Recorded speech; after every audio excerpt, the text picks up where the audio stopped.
نام خداوند جان و خرد، که از این برتر اندیشه بر نگذرد. خداوند جان و خداوند جای، خداوند روزیده رهنما، خداوند کیهان گردان سپهر، فروزنده ماه و ناهید و مهر. فرزند هنر باش نه فرزند پدر، فرزند هنر زنده کند نام پدر را.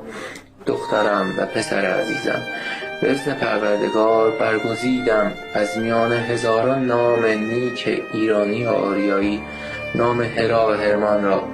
بدانید و آگاه باشید که در جهان یک راه است و آن راه راستی است. از پروردگارتان برایتان کردار نیک، گفتار نیک و پندار نیک درخواست می‌کنم. از پروردگارتان برایتان قلبی می‌خواهم که بتوانید به هم نوعانتان خدمت کنید. از پروردگارم می‌خواهم به شما قلبی بدهد که بتوانید بخشش پیشه کنید. خداوند جهان هستی یارتان باشد.